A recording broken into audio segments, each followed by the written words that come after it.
Hello എല്ലാവർക്കും നമസ്കാരം. Entry RRB SSC YouTube ചാനലിൻ്റെ അടുത്ത വീഡിയോയിലേക്ക് എല്ലാവർക്കും സ്വാഗതം. അപ്പോൾ ഇന്നത്തെ നമ്മുടെ വീഡിയോയിൽ എല്ലാവരും വളരെയധികം കാത്തിരിക്കുന്ന വളരെ ഇൻട്രസ്റ്റിംഗ് ആയിട്ടുള്ളൊരു കാര്യമാണ് പറയാൻ പോകുന്നത്.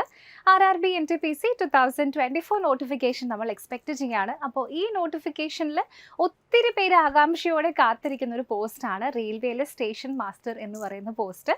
നമുക്കൊക്കെ വളരെയധികം പരിചയമുള്ളതും അതേസമയം വളരെ ഗൗരവമേറിയതുമായിട്ടുള്ളൊരു പോസ്റ്റാണ് നമ്മുടെ സ്റ്റേഷൻ മാസ്റ്ററുടെ പോസ്റ്റ്. അപ്പോൾ ഇന്നത്തെ വീഡിയോയിൽ എന്താണ് ഈ സ്റ്റേഷൻ മാസ്റ്ററുടെ ജോബ്സ് ആൻഡ് റെസ്പോൺസിബിലിറ്റീസ് എന്നതിനെ പറ്റിയിട്ടുള്ളൊരു ഡീറ്റെയിൽഡ് ആയിട്ടുള്ള ഡിസ്ക്രിപ്ഷനാണ് നമ്മളിവിടെ ചെയ്യുന്നത്. അപ്പോൾ എല്ലാവർക്കും നമ്മുടെ ഇന്നത്തെ വീഡിയോയിലേക്ക് ഒരിക്കൽ കൂടി സ്വാഗതം. നമ്മുടെ ഇന്നത്തെ വീഡിയോയിലേക്ക് പോവാം. ഇന്നത്തെ വീഡിയോയുടെ തുടക്കത്തിൽ നമ്മളിവിടെ പറയാനായിട്ട് പോകുന്നത് ഈ ഒരു ജോലിയിലേക്ക് നിങ്ങൾക്ക് പ്രവേശിക്കാനുള്ള മാർഗം എന്ന് പറയുന്നത് RRBയുടെ NTPC എക്സാമിനേഷൻ ആണ്. സോ ഈ എക്സാമിനേഷൻ്റെ നോട്ടിഫിക്കേഷൻ ജൂലൈ ടു സെപ്റ്റംബറിൻ്റെ ഉള്ളിലായിരിക്കും വരുന്നത്. ആ സമയത്താണ് നമ്മളിത് എക്സ്പെക്റ്റ് ചെയ്യുന്നത്. സോ ഓൾറെഡി നമ്മുടെ NTPCയുടെ വേക്കൻസീസ് വന്നു കഴിഞ്ഞു. സോ ഏകദേശം നിങ്ങൾക്ക് ഇവിടെ കാണാൻ പറ്റും 10,000-ൽ പരം വേക്കൻസീസ് ആണ് ഈ നോട്ടിഫിക്കേഷനിലൂടെ നമ്മൾ എക്സ്പെക്റ്റ് ചെയ്തിരിക്കുന്നത്. ഡീറ്റെയിൽഡ് ആയിട്ടുള്ള പോസ്റ്റ് വൈസ് ഡീറ്റെയിൽസും കാര്യങ്ങളൊക്കെ പറഞ്ഞിട്ടുള്ള നോട്ടിഫിക്കേഷൻ ആയിരിക്കും ജൂലൈ ടു സെപ്റ്റംബർ ആ ഒരു ക്യാപ്പിനുള്ളിൽ വരുന്നത്. അപ്പോൾ ഇന്നത്തെ നമ്മുടെ വീഡിയോയിൽ എന്താണ് സ്റ്റേഷൻ മാസ്റ്ററുടെ job responsibilities and job profile എന്നാണ് നമ്മളിവിടെ നോക്കുന്നത്. അപ്പോൾ നമ്മുടെയൊക്കെ ചെറുപ്പത്തിൽ തൊട്ട് തന്നെ ഒരു സ്റ്റേഷൻ മാസ്റ്റർ എന്ന് വെച്ചിട്ടുണ്ടെങ്കിൽ ഏകദേശം ഇതുപോലെ തന്നെയുള്ള ഒരു രൂപമായിരിക്കും നമ്മുടെ മനസ്സിലുണ്ടാവുക, അല്ലേ? സോ ബേസിക്കലി ഒരു സ്റ്റേഷൻ്റെ മുഖം അല്ലെങ്കിൽ ഒരു സ്റ്റേഷൻ്റെ ഓൾ ഇൻ ഓൾ ആയിട്ട് പ്രവർത്തിക്കുന്ന ഒരാളാണ് സ്റ്റേഷൻ മാസ്റ്റർ എന്ന് പറയുന്നത്. അപ്പോൾ ഏറ്റവും ഇമ്പോർട്ടൻ്റ് ആയിട്ടുള്ളൊരു കാര്യം ആ സ്റ്റേഷനിൽ വന്നു പോകുന്ന ട്രെയിനുകളുടെയൊക്കെ ഡിപ്പാർട്ട് ചെയ്യുന്നതും അറൈവ് ചെയ്യുന്നതുമായിട്ടുള്ള ട്രെയിനുകളുടെയൊക്കെ എല്ലാ സ്മൂത്ത് ആയിട്ടുള്ള പാസേജ് ഉറപ്പാക്കുക എന്നുള്ളതും, അതുപോലെ തന്നെ മൊത്തം സ്റ്റേഷൻ ഈ ഇദ്ദേഹത്തിൻ്റെ കീഴിലായിരിക്കും. പിന്നെ പാസഞ്ചേഴ്സിൻ്റെയൊക്കെ ഫസ്റ്റ് പോയിന്റ് ഓഫ് കോൺടാക്റ്റ് ആയിരിക്കും സ്റ്റേഷൻ മാസ്റ്റർ. സോ നമ്മൾക്ക് വരുന്ന ക്വയറീസും കൺസേൺസും ഒക്കെ നമ്മൾ ഫസ്റ്റ് ചെന്ന് പറയുന്നതും സ്റ്റേഷൻ മാസ്റ്ററുടെ അടുത്തായിരിക്കും. സോ ഇങ്ങനെയുള്ള കാര്യങ്ങളൊക്കെ പരിഹരിക്കുക തുടങ്ങി ഒരുപാട് കാര്യങ്ങളാണ്. സോ മൊത്തത്തിലുള്ള ട്രെയിനിൻ്റെയും പാസഞ്ചേഴ്സിൻ്റെയും സ്റ്റേഷനിൽ വരുന്നവർ എല്ലാവരുടെയും സെക്യൂരിറ്റി ഉറപ്പാക്കുക എന്നുള്ള വളരെ ക്രൂഷ്യൽ ആയിട്ടുള്ള ഒരു ജോലിയാണ് സ്റ്റേഷൻ മാസ്റ്ററുടേത്. ഇനി നമ്മൾ നെക്സ്റ്റ് സ്റ്റേഷൻ മാസ്റ്ററുടെ ജോബ് റെസ്പോൺസിബിലിറ്റി ആയിട്ട് പറയാനുള്ളത്, ഒരു സ്റ്റേഷനിൽ പല വിധത്തിലുള്ള സ്റ്റാഫുകൾ ഉണ്ടാവും, അല്ലേ? അപ്പോൾ ഇവർക്കൊക്കെ ഈക്വലി ജോബ്സ് ഡെലിഗേറ്റ് ചെയ്ത് കൊടുക്കുക, അതായത് പ്രോപ്പർ ഡിസ്ചാർജ് എല്ലാവർക്കും കൊടുക്കുക, ഓരോരുത്തർക്കും കറക്റ്റ് വീതിച്ച് ജോലി പ്രൊവൈഡ് ചെയ്യുക. അതുപോലെ തന്നെ അവർക്ക് കൊടുക്കുന്ന ജോലികളും അങ്ങനെ ആ സ്റ്റേഷനിലെ മൊത്തം കാര്യങ്ങളും എല്ലാം തന്നെ ഏറ്റവും ലേറ്റസ്റ്റ് ആയിട്ട് വന്നിരിക്കുന്ന റൂളുകളുടെയും അതുപോലെ തന്നെ വരുന്ന സ്ട്രിക്റ്റ് ആയിട്ടുള്ള പോളിസീസിൻ്റെയും ഉള്ളിലാണ് വരുന്നത് എന്നുള്ള ഫങ്ഷനിങ്ങും ഉറപ്പാക്കുക എന്നതും സ്റ്റേഷൻ മാസ്റ്ററുടെ ജോലിയാണ്. പിന്നെ വീണ്ടും ട്രെയിൻ കയറാനായിട്ടും ഇറങ്ങാനായിട്ടും ഒക്കെ വരുന്ന മൊത്തം ആൾക്കാരുടെ അടുത്തും നല്ല കേർട്ടസ് ആയിട്ടുള്ള സർവീസ് പ്രൊവൈഡ് ചെയ്യുക. റെയിൽവേ സ്റ്റേഷനിലുള്ള പോർട്ടേഴ്സൊക്കെ അവൈലബിൾ ആണ്, അവരുടെ പാസഞ്ചേഴ്സിനെ ഹെൽപ്പ് ചെയ്യാൻ വേണ്ടി അവൈലബിൾ ആണ് എന്നുള്ളതിൻ്റെ അവൈലബിലിറ്റി ഉറപ്പാക്കുക തുടങ്ങിയിട്ടുള്ള ഒരു സ്റ്റേഷൻ്റെ ജനറൽ ആയിട്ടുള്ള എല്ലാ കാര്യങ്ങളും നോക്കുന്നത് ഈ സ്റ്റേഷൻ മാസ്റ്റർ ആയിരിക്കും.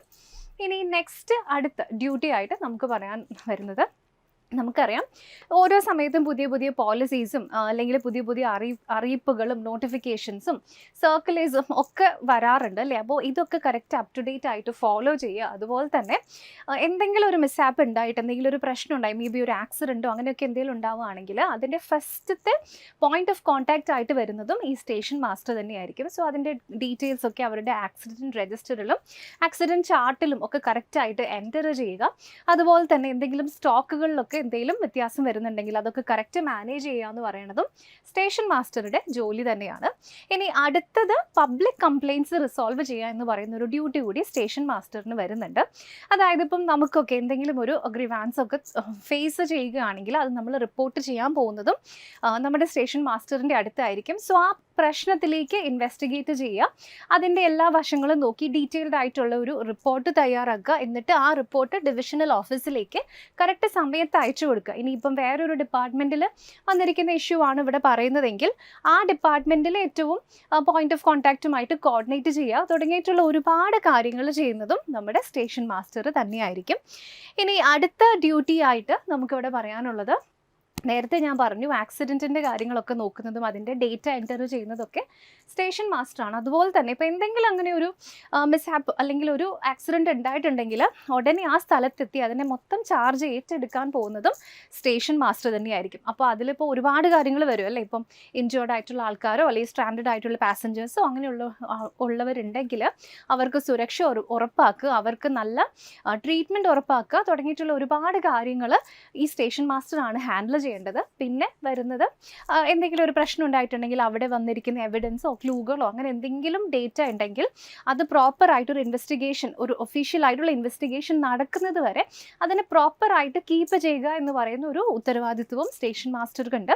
പിന്നെ ഇങ്ങനെ ഇൻജേർഡ് ആയിട്ടുള്ള ആൾക്കാരെയോ അല്ലെങ്കിൽ എന്തെങ്കിലും കാര്യത്തിന് അവരെയൊക്കെ സെൻഡ് ചെയ്യാൻ വേണ്ടിയിട്ട് റിലീഫ് വാനോ അല്ലെങ്കിൽ വീണ്ടും മെഡിക്കൽ ട്രെയിനോ അങ്ങനെ അല്ലെങ്കിൽ മെഡിക്കൽ വാൻ, റിലീഫ് ട്രെയിൻ പോലെയുള്ള ഫെസിലിറ്റീസ് പ്രൊവൈഡ് ചെയ്യുക എന്ന് പറയുന്നതും നമ്മുടെ സ്റ്റേഷൻ മാസ്റ്ററിൻ്റെ ജോലിയാണ്. ഓക്കെ, സോ ഇതൊന്നും കൊണ്ട് കഴിഞ്ഞില്ല. ഒരു ആക്സിഡൻറ്റ് ഉണ്ടായി കഴിഞ്ഞിട്ടുണ്ടെങ്കിൽ അതിൻ്റെ എല്ലാ കാര്യങ്ങളും ഡീറ്റെയിൽഡ് ആയിക്കൊണ്ട് ഒരു റിപ്പോർട്ടും തയ്യാറാക്കേണ്ടതുണ്ട്. അത് ചെയ്യുന്നതും നമ്മുടെ സ്റ്റേഷൻ മാസ്റ്റർ തന്നെയായിരിക്കും.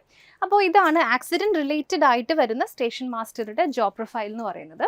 ഇനി അടുത്തത് എന്ന് പറയുന്നത് റെയിൽവേയുടെ ആ സ്റ്റേഷനിൽ അയാൾ ഏത് സ്റ്റേഷനിലാണോ ചാർജ് എടുത്തിരിക്കുന്നത് അവിടെയുള്ള മൊത്തത്തിൽ സേഫ്റ്റി എക്വിപ്മെൻറ്റ്സിൻ്റെ പ്രോപ്പർ ആയിട്ടുള്ള ഫംഗ്ഷനിങ് ഉറപ്പാക്കേണ്ടതും ഈ സ്റ്റേഷൻ മാസ്റ്ററുടെ ചുമതലയാണ്. അതായത് എന്തെങ്കിലും പ്രശ്നം എവിടെയെങ്കിലും ഉണ്ടെങ്കിൽ അത് ഉടനടി ക്ലാരിഫൈ ചെയ്യുക, അത് കറക്റ്റ് ആക്കുക എന്ന് പറയുന്നതും സ്റ്റേഷൻ മാസ്റ്ററുടെ ചുമതലയാണ്. പിന്നെ വരുന്നത് സർപ്രൈസ് ആയിട്ടുള്ള വിസിറ്റുകൾ നടത്തുക, അതുപോലെ തന്നെ ഇൻസ്പെക്ഷൻസ് നടത്തുക. ഈ നൈറ്റ് ഗാർഡ്സും അങ്ങനെയുള്ളവരൊക്കെ പ്രോപ്പറായിട്ടാണോ ജോലി ചെയ്യുന്നത് നോക്കുക. പിന്നെ സിഗ്നൽ പോയിന്റ്സിലൊക്കെ കറക്റ്റ് പോയിട്ട് എല്ലാം കറക്റ്റ് ആണോ എന്ന് ഉറപ്പാക്കുക. ഇതും വീണ്ടും നമ്മുടെ സ്റ്റേഷൻ മാസ്റ്ററുടെ ജോലിയായിട്ടാണ് വരുന്നത്. ഇനി അടുത്തത് പറയുന്നത് സ്റ്റേഷനിൽ, റെയിൽവേ സ്റ്റേഷനിൽ ഒരുപാട് ഇൻവെൻട്രികളും കാര്യങ്ങളുമൊക്കെ വെച്ചിട്ടുള്ള ഒരുപാട് ഡേറ്റ കളക്ട് ചെയ്തിരിക്കുന്ന രജിസ്റ്റേഴ്സും ഡോക്യുമെൻറ്റ്സും ഒക്കെ ഉണ്ടാവും അല്ലേ. അതൊക്കെ പ്രോപ്പറായിട്ടാണ് മെയിൻറ്റെയിൻ ചെയ്തിരിക്കുന്നത് അല്ലെങ്കിൽ അതിൻ്റെയൊക്കെ അപ്കീപ്പ് ഓക്കെയാണ് എന്ന് ഉറപ്പാക്കുന്നതും സ്റ്റേഷൻ മാസ്റ്ററുടെ ചുമതലയാണ്. പിന്നെ ഇതുകൊണ്ട് കഴിഞ്ഞില്ല.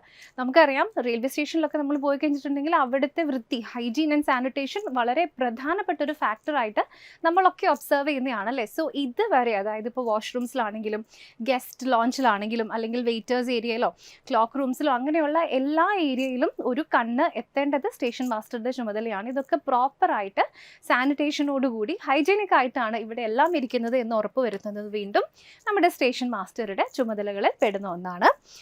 ഇനി അടുത്തതായിട്ട് നമ്മളിവിടെ ഡിസ്കസ് ചെയ്യാനായിട്ട് പോകുന്നത് വീണ്ടും ചില കേസസിൽ സ്പെഷ്യൽ ആയിട്ടുള്ള ആൾക്കാരെ അല്ലെങ്കിൽ സ്പെഷ്യൽ ആയിട്ടുള്ള ട്രൂപ്സിനെയോ ചില സമയത്ത് പ്രിസണേഴ്സിനെയോ ഒക്കെ ട്രെയിനിലൊക്കെ കൊണ്ടുപോകുന്ന സമയത്ത് അവർക്ക് എക്സ്ട്രാ ആയിട്ടുള്ള സെക്യൂരിറ്റിയും എക്സ്ട്രാ ആയിട്ടുള്ള സൗകര്യങ്ങൾ ഏർപ്പെടുത്തി കൊടുക്കേണ്ടതും ഒക്കെ വീണ്ടും സ്റ്റേഷൻ മാസ്റ്ററുടെ കടമ തന്നെയാണ്. ഓക്കെ, അപ്പോൾ ഇത്രയും കാര്യങ്ങളൊക്കെയാണ് നമുക്കിവിടെ ബേസിക് ആയിട്ടുള്ള അല്ലെങ്കിൽ ജോബ് പ്രൊഫൈലായിട്ട് പറയാനുള്ളത്. അപ്പോൾ നമ്മൾ പല സിറ്റുവേഷൻസും എടുത്തു എന്നുള്ളൂ. അതിൽ പെടുന്ന മറ്റൊരു സിറ്റുവേഷനാണ് ഇവിടെ ഈ ഇദ്ദേഹത്തിൻ്റെ കീഴിൽ വരുന്ന സ്റ്റാഫിനൊക്കെ ചില സമയത്ത് NVTകൾ അതായത് നോൺ വൊക്കേഷണൽ ട്രെയിനിങ്ങുകളോ അല്ലെങ്കിൽ കമ്പീറ്റൻസി സേഫ്റ്റി ക്യാമ്പുകളോ ഒക്കെ നടക്കുന്ന സമയത്ത് അദ്ദേഹത്തിൻ്റെ താഴെ വരുന്ന ജീവനക്കാരെല്ലാം തന്നെ ഇതിന് അപ്ലൈ ചെയ്തിട്ടുണ്ട്, അതിന് പോയി പാർട്ടിസിപ്പേറ്റ് ചെയ്തിട്ടുണ്ട് എന്നുള്ള കാര്യങ്ങളൊക്കെ ഉറപ്പാക്കുക. അവർക്ക് അതിനുള്ള ടൈം അലോട്ട് ചെയ്ത് കൊടുക്കേണ്ടതുമൊക്കെ വീണ്ടും ഒരു സ്റ്റേഷൻ മാസ്റ്റർ തന്നെയാണ്. ഇനി ഇത്രയും കാര്യങ്ങളൊക്കെ നമ്മുടെ ജോബ് പ്രൊഫൈലിൽ വരുന്നുണ്ട്. അപ്പോൾ നിങ്ങൾക്ക് കേട്ടപ്പോൾ തന്നെ മനസ്സിലായിട്ടുണ്ടാവും അല്ലേ, അത്യാവശ്യം വളരെയധികം ഇമ്പോർട്ടൻ്റ് ആയിട്ടുള്ളൊരു ജോലിയാണ്, സീരിയസ് ആയിട്ടുള്ളൊരു ജോലിയാണ്, നല്ല സാലറിയും കിട്ടുന്ന ജോലി തന്നെയാണ്. അപ്പോൾ എങ്ങനെയാണ് നിങ്ങൾക്കൊരു സ്റ്റേഷൻ മാസ്റ്റർ ആവാൻ പറ്റും ആ ഒരു കാര്യം കൂടെ ഞാനിവിടെ പറയാം. സോ ഒരു സ്റ്റേഷൻ മാസ്റ്റർ ആവാനുള്ള മിനിമം യോഗ്യത എന്ന് പറയുന്നത് ആക്ച്വലി ഗ്രാജുവേഷൻ ആണ്. സോ നിങ്ങൾ ജസ്റ്റ് ഒരു ഡിഗ്രി കഴിഞ്ഞ ആളായിട്ടുണ്ടെങ്കിൽ നിങ്ങൾക്ക് ഈസിലി സ്റ്റേഷൻ മാസ്റ്റർ ആകാം. അപ്പോൾ അതിനുവേണ്ടി നിങ്ങൾ എഴുതേണ്ടത് നമ്മുടെ RRB NTPC എക്സാമിനേഷൻ ആണ്. അതിൻ്റെ നോട്ടിഫിക്കേഷനിലാണ് സ്റ്റേഷൻ മാസ്റ്ററിൻ്റെ പോസ്റ്റിലേക്കുള്ള റിക്രൂട്ട്മെൻറ്റ് സാധാരണ വരാറ്. അത് എഴുതാനുള്ള മിനിമം യോഗ്യത 18 വയസ്സാണ്. സോ 18 to 33 years ആണ് നമ്മുടെ മിനിമം യോഗ്യത വരുന്നത്. അപ്പോൾ നിങ്ങളിവിടെ ചെയ്യേണ്ട കാര്യം എന്താണെന്ന് വെച്ചിട്ടുണ്ടെങ്കിൽ RRBയുടെ ഒഫീഷ്യൽ വെബ്സൈറ്റിൽ പോവുക. നോട്ടിഫിക്കേഷൻ വരുന്ന സമയത്ത് നമ്മൾ അന്നേരം അതിനെപ്പറ്റിയും വീഡിയോസ് ചെയ്യുന്നതായിരിക്കും കേട്ടോ. അപ്പോൾ നിങ്ങൾ പോവുക, ജസ്റ്റ് രജിസ്റ്റർ ചെയ്യുക. എന്നിട്ട് നിങ്ങൾക്ക് ഹോൾ ടിക്കറ്റ് ഒക്കെ വന്നു കഴിയുമ്പോൾ 2 സ്റ്റേജസിലാണ് നിങ്ങളുടെ എക്സാം നടക്കുന്നത്.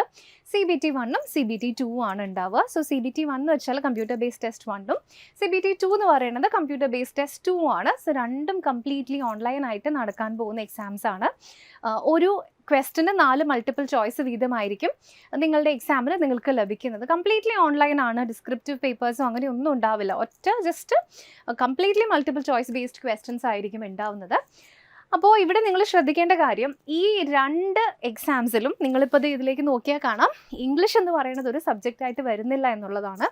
അപ്പോൾ ഇംഗ്ലീഷിനെ പേടിയുള്ള ആരെങ്കിലും ഉണ്ടെങ്കിൽ നിങ്ങൾ ഈ ഒരു അവസരം പാഴാക്കി കളയരുത്. കാരണം ആകെ മാത്സും റീസണിങ്ങും ജനറൽ അവയർനെസ്സും മാത്രമേ വരുന്നുള്ളൂ.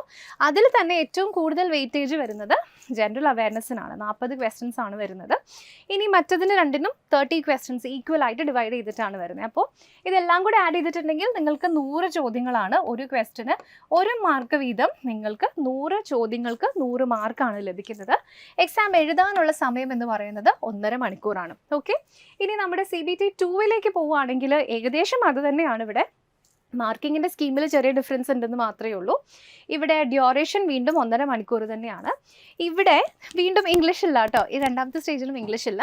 വ്യത്യാസം വരുന്നത് എവിടെയാണെന്ന് വെച്ചാൽ മാത്സിന് ഇവിടെ ഒരു 5 ക്വസ്റ്റ്യൻസ് കൂടുതൽ വരുന്നുണ്ട്, റീസണിങ്ങിനും വീണ്ടും ഒരു 5 ക്വസ്റ്റ്യൻസ് കൂടുതൽ വരുന്നുണ്ട്, ആൻഡ് ജനറൽ അവയർനെസ്സിന് ഒരു 10 ക്വസ്റ്റ്യൻസ് കൂടുതൽ വരുന്നുണ്ട് നമ്മുടെ ഫസ്റ്റത്തെ സ്റ്റേജിനെക്കാളും. ഓക്കെ, അപ്പോൾ ആ ഒരു ഡിഫറൻസ് മാത്രമാണ് ഇവിടെ വരുന്നുള്ളൂ. സോ അതുകൊണ്ട് തന്നെ നിങ്ങൾക്ക് ഈ ഒരു എക്സാം എഴുതിയെടുക്കാനും ഒക്കെ എളുപ്പമാണ്. കാരണം ഫസ്റ്റിൽ നിങ്ങൾ പഠിച്ച മാത്സ് 2ാമത്തിൽ എത്തുമ്പോഴത്തേക്കും മാറുന്നില്ല, കോൺസെപ്റ്റ് ഒന്നും മാറുന്നില്ല. ഇവിടെ ജസ്റ്റ് അതിൻ്റെ ലെവൽ ഓഫ് ക്വസ്റ്റ്യൻസിൽ ഒരു സ്ലൈറ്റ് ചേഞ്ച് ഉണ്ടാവുമെന്ന് മാത്രമേ ഉള്ളൂ. സോ എക്സാമിൻ്റെ ഡ്യൂറേഷൻ സെയിം തന്നെയാണ്, ടോട്ടൽ ഓഫ് ദി എക്സാമും മാറും അല്ലേ. അപ്പോൾ ഇവിടെ നിങ്ങൾക്ക് 120 ക്വസ്റ്റ്യൻസിൽ നിന്നും 120 മാർക്കാണ് ഇവിടെ നേടിയെടുക്കാനായിട്ട് ഉള്ളത്. ഓക്കെ, ഇനി അടുത്തതായിട്ട് പറയാനുള്ളത്, ഞാനിപ്പം ഈ ഒരു ജോബ് പ്രൊഫൈലിനെ പറ്റി ഡീറ്റെയിൽഡ് ആയിട്ട് കാര്യങ്ങളൊക്കെ പറഞ്ഞു. പക്ഷേ NTPC എക്സാമിൽ ഇവിടെ സ്റ്റേഷൻ മാസ്റ്റർ മാത്രമല്ല, ഒരുപാട് മറ്റനേകം പോസ്റ്റുകളുണ്ട്. ഗുഡ്സ് ഗാർഡായിട്ടും ട്രാഫിക് അസിസ്റ്റൻ്റ് ആയിട്ടും ഒക്കെ അങ്ങനെ ഒരുപാട് പോസ്റ്റുകൾ വരുന്നുണ്ട്. അപ്പോൾ NTPC എക്സാമിനേഷനെ പറ്റിയിട്ട് നിങ്ങൾക്ക് എന്തെങ്കിലും ഡൗട്ട് ഉണ്ടെന്നുണ്ടെങ്കിൽ നിങ്ങൾ കാത്തിരിക്കേണ്ട. ജസ്റ്റ് നമ്മുടെ ഓഗസ്റ്റ് 22 രാത്രി 8 മണിക്ക് ഉണ്ണി സാറിൻ്റെ വെബിനാറിൽ ഒന്ന് ജോയിൻ ചെയ്താൽ മാത്രം മതി. അപ്പോൾ ഇതൊരു ലൈവ് വെബിനാർ ആയിരിക്കും. 1-to-1 നിങ്ങൾക്ക് സാറിനോട് നിങ്ങൾക്ക് ഉള്ള ഡൗട്ട്സ് ഒക്കെ ചോദിക്കാം, ഡിസ്കസ് ചെയ്യാം. അങ്ങനെ നിങ്ങളുടെ എല്ലാ ഡൗട്ട്സും ക്ലിയർ ചെയ്യാനായിട്ട് ഈ വെബിനാർ നിങ്ങളെ ഡെഫിനറ്റ്ലി ഹെൽപ്പ് ചെയ്യും. അപ്പോൾ ഇതിന് രജിസ്റ്റർ ചെയ്യാനുള്ള ലിങ്ക് നമ്മുടെ വീഡിയോയുടെ ഡിസ്ക്രിപ്ഷനിൽ കൊടുത്തിട്ടുണ്ട്. അപ്പോൾ എല്ലാവരും ആ ഒരു ഗൂഗിൾ ഫോം ജസ്റ്റ് ഒന്ന് ഫില്ല് ചെയ്യുക, എന്നിട്ട് വെബിനാറിൽ രജിസ്റ്റർ ചെയ്യുക. എങ്ങനെ ജോയിൻ ചെയ്യണം എന്നുള്ള ഡീറ്റെയിൽസ് ഒക്കെ നിങ്ങൾക്ക് മെസ്സേജ് ആയിട്ട് വരുന്നതായിരിക്കും.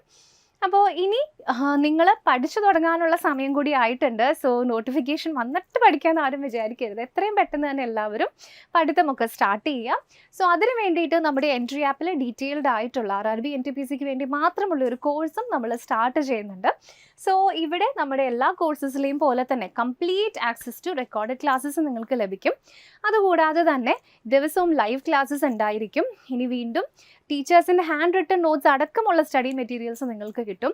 ലൈവ് ക്ലാസ്സസും ലൈവ് ക്വിസസും അതുപോലെ തന്നെ മോക്ക് ടെസ്റ്റുകളും എല്ലാം ഇഷ്ടം പോലെ നമ്മുടെ ആപ്പിൽ അവൈലബിൾ ആയിരിക്കും. ഓക്കെ, ഇതൊന്നും കൂടാതെ നിങ്ങളെ മോട്ടിവേറ്റ് ചെയ്ത് നിങ്ങളുടെ ലക്ഷ്യത്തിലേക്ക് എത്തിക്കാൻ വേണ്ടി ഞങ്ങളുടെ മെൻറ്റേഴ്സും നിങ്ങളുടെ കൂടെ ഉണ്ടാകും.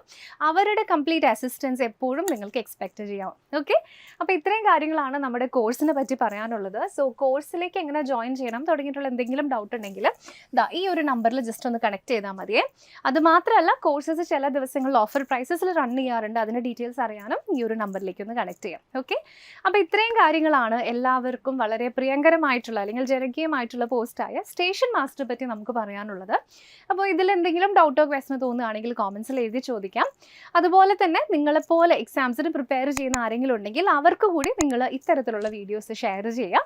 അപ്പോൾ ഇനി നമുക്ക് മറ്റൊരു വീഡിയോയുമായി അടുത്ത തവണ കാണാം. Thank you so much for watching.